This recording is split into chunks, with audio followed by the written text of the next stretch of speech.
Hey guys, welcome back to my channel. Today I want to talk to you about overcoming failure. Uh, in my thumbnail, you see there's a picture of a bridge on there. That bridge is the bridge that goes over the Mississippi River up by Paducah, Kentucky. And it is the creepiest bridge you'll ever cross. Matter of fact, if you're not a praying man, by the time you get to the other side, you will be. It's a it's just overwhelming. I've been across it at midnight in rainstorms, 3 o'clock in the morning, and again, just a creepy experience. But once you're across it, it's something to laugh about.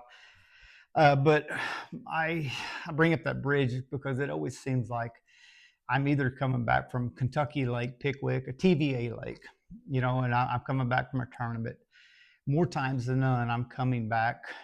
I feel like somebody's put a banana in my pants and threw me in a gorilla cage. I am beat. I failed. And me being me, I'm my biggest critic. And I'm usually analyzing in my head all the things I've done wrong when I should be thinking about what I could have been doing when I was to do things right. But it seems like anytime I come up on that bridge, I think those bridges are put in my way because of God's telling me, hey, life's more important than that bass tournament. And you know what? Once you get across that bridge, if you're not humble, then there's another one down there. You got to go over the Ohio River. It's just as creepy. That one will humble you too. But okay, I'm going to get into this overcoming failure. Back in the 90s, Bassmaster used to put on these tournaments called Mega Bucks. It was a pro co-angler format. I was just a kid. I might have been 18, old enough to be able to go out on my own. I'd entered this tournament. It was down in Texas on a lake called Richland Chambers Reservoir. Me being a kid that grew up in Oklahoma and fished the Ozark Lakes my entire life, I knew nothing about Texas lakes. And once I got to this lake, I realized they got grass. This is milfoil, hydrilla. I didn't have a clue how to fish it. But I went out on the first 2 days and I was burning a spinnerbait over the top of the grass and I was catching fish. I actually caught an 8-pounder that tournament. But needless to say, day number 2 when I weighed in, I did not make the cut. And I missed the cut by, I think, 6 or 8 ounces, whatever it was. So I got frustrated. I jumped in my truck. I'm headed back to Oklahoma. Just had that, that piss poor attitude to say.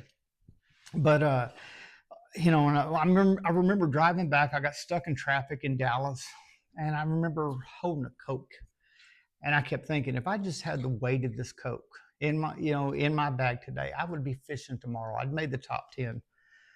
But anyhow, I was a pessimist. I didn't see life very well at that time. But it seemed like after I got through the traffic and I got into Oklahoma, I was driving and I started thinking about what could I have done right.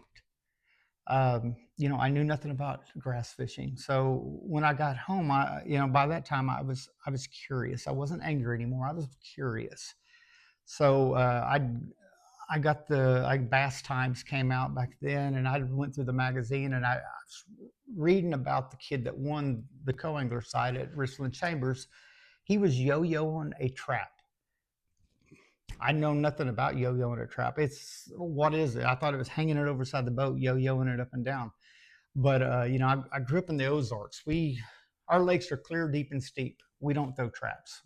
But this took me out of my element. I got curious about this technique, and anyhow, I learned the technique. Fast forward a couple of years later, I entered a open as a co-angler down on Toledo Bend, and I'd never been to Toledo Bend in my life. And I got in the boat day number 1. We took off, and I got out, and I realized we're in grass. Same time of year. It's like late February. So I tied on my trap and I started doing this yo-yo technique. And I think day number 1, I had 16 pounds. Day number 2, I had 17 pounds. So after I'd weighed in day number 2, I was in second place just by 2 ounces. And, W's coming up. So anyhow, day number 3, I drew a guy that he was bed fishing. He was going back in the pockets into the hydrilla flats, and he was getting fish that were bedded up in the little holes in the pockets. And I'm in the back of the boat, and I'm looking across this bay, and the water's just over the top of the hydrilla, maybe 2 foot at most. I didn't know how to fish this. I was out of my element once again. And back then, we didn't have a thing called a Senko. So obviously, I couldn't throw. Now I would throw a Senko on the top of it. And all.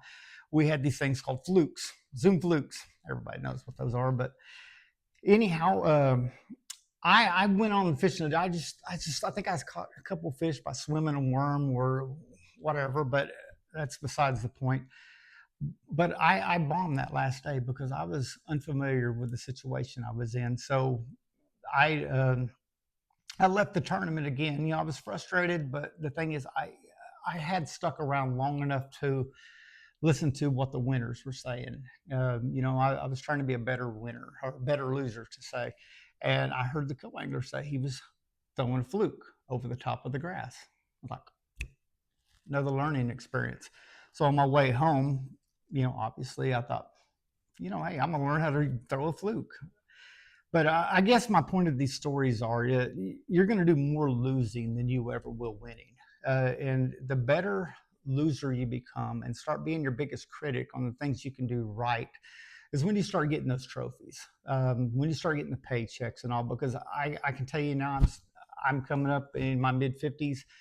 I still drive home. I don't win all the time. I lose lots more than I ever will win. But even the drive home today, I analyze in my head, what is it I could have done right? But anyhow, it's the whole mental aspect. Be a great loser, learn from it, move forward, quit living in the rearview mirror, look out that big window you're driving through, because the past will never help you. Again, guys, I hope this helps. Tune in next week.